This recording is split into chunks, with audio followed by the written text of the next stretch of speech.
Alright, I'm going to show you how to add an additional hard drive into your PC.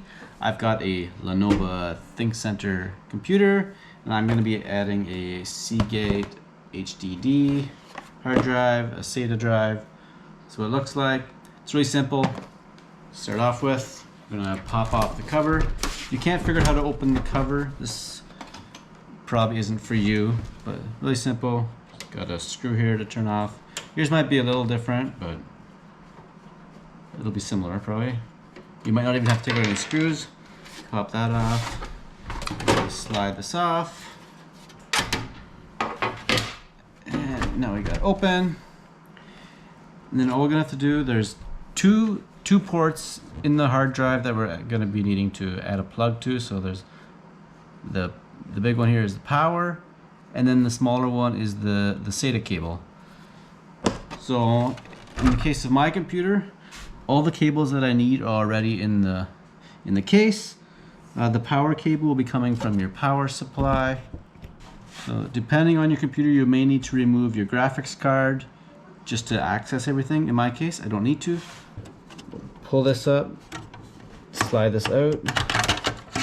This is the case where the hard drive is going to pop into. So we'll take our hard drive, pull this out.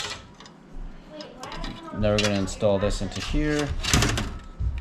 So there's holes in here, there's pins in this plastic piece here, and I'm going to want to line it up so that the port is toward the empty space, toward the back of the PC here. If I have it the other way, it's going to be tricky to plug it in, so I'm going to turn it this way. Just line up the holes, use your muscles to pop that in. Boom, now it's in this little thingy. Now we're going to slide the hard drive in the case back into here. Boom, like so.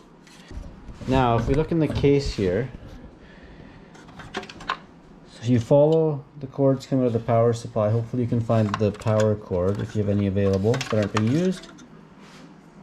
And look at this. We've got a power cable, so that's what we're going to need to plug into the one port. And then my computer has a SATA cable already ready to go. Your computer might not have that. If you look in here, I don't know if you can see it, but right down in here, someone to focus, but if you look on the board there, I can see that it says SATA 3. So there is another spot there where you can plug in another cable. You might need to buy these, they're really cheap. But this one's already got that. So I'm gonna plug this in. And it's only gonna fit one way, the way the ports are shaped. So you can't plug it in backwards. So we got that. Now we got the power cable. And I am doing this with the computer unplugged. That's the safest bet.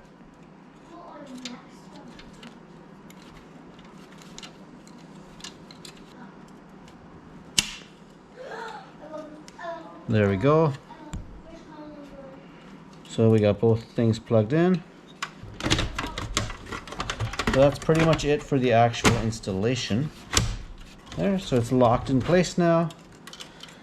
Just make sure that any extra ends that you have aren't in a spot where they're going to be hitting a fan. So here, there's a fan. I want to make sure that there's not going to be any cords in the fan. That wouldn't be good. If you turn it on, there's a lot of noise. You might have to move something. Tuck them out of the way.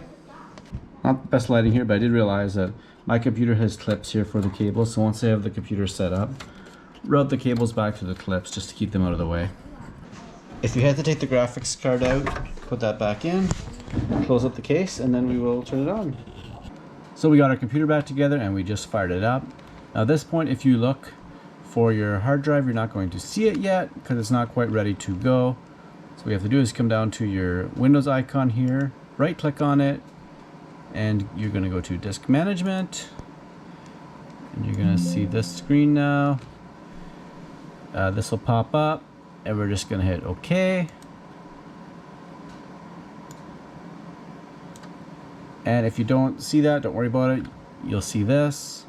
A drive that has this black line on it, that indicates that that drive is not ready to use. So here's the drive that we need to get ready. We're going to right click here, go New Simple Volume, hit Next.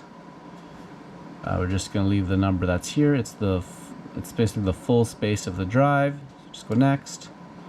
Assign a letter to it. You can pick whatever you want. I'm just going to do Z. And you can leave this at NTFS. And you can name it.